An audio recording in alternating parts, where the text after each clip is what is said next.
इनिय पोंगल नल्ला अड़तुक्कल।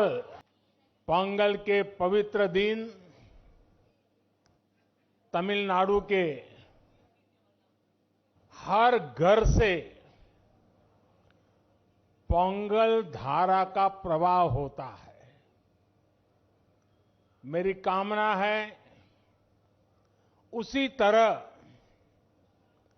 आपके जीवन में भी सुख, समृद्धि और संतोष की धारा का प्रवाह निरंतर होता रहे।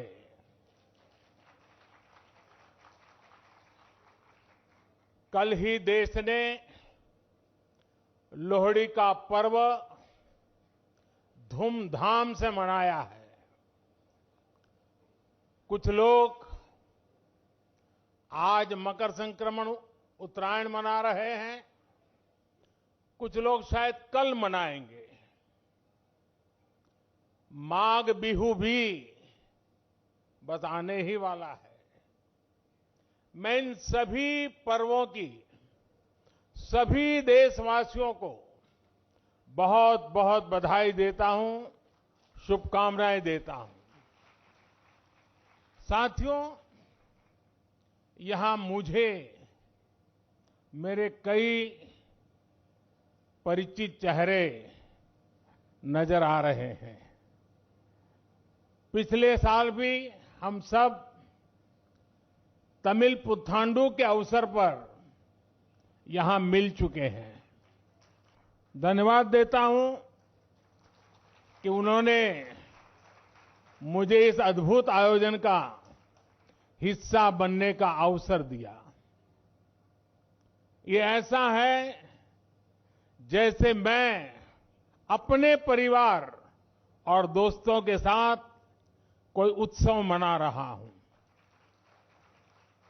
साथियों, संत तिरुवल्लुवर ने कहा है, तल्ला विळयुळुम तक्कारुम ताळिवल्ला चेवरुम सेवर्द नाडु।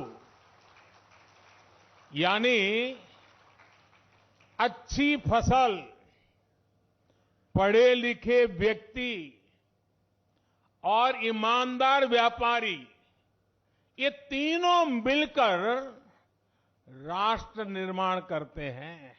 तिरुवल्लुवर जी ने पॉलिटिशियन का उल्लेख नहीं किया है। ये हम सबको संदेश है।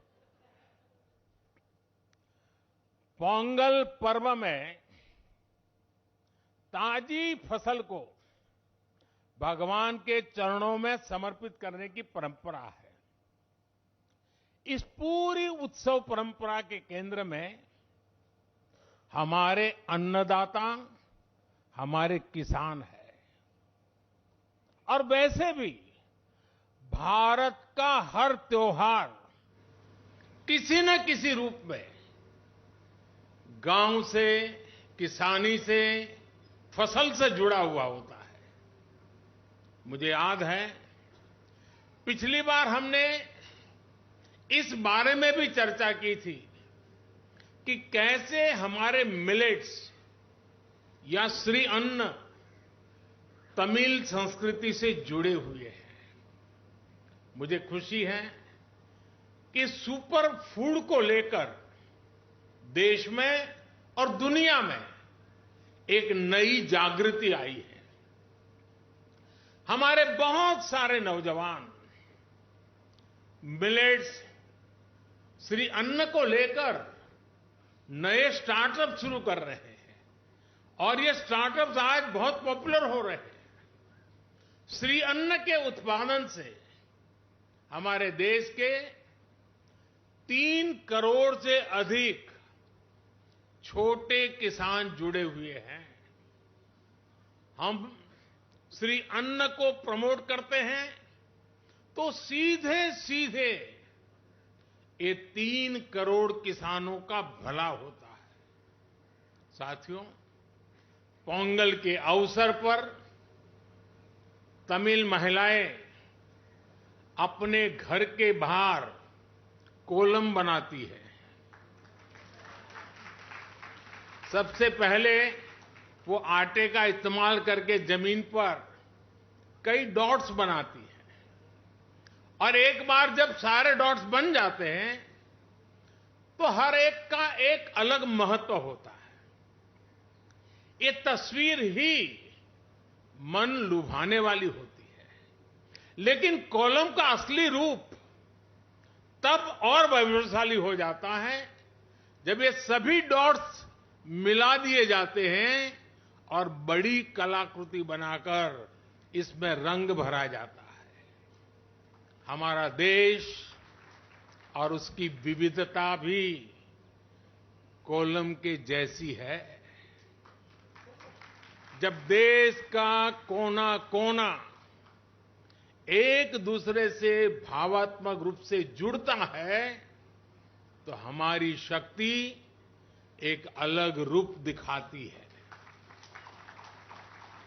पोंगल का पर्व भी एक ऐसा ही पर्व है जो एक भारत श्रेष्ठ भारत की राष्ट्र भावना को दर्शाता है। बीते समय में काशी तमिल संगमम और सौराष्ट्र तमिल संगमम अत्यंत महत्वपूर्ण परंपरा शुरू हुई है और उसमें भी ये भाव प्रकट होता है, ये भावना दिखती है। इन सभी आयोजनों में बहुत बड़ी संख्या में हमारे तमिल भाई बहन उत्साह से हिस्सा लेते हैं। साथियों, एकता की यही भावना 2047 तक विकसित भारत के निर्माण की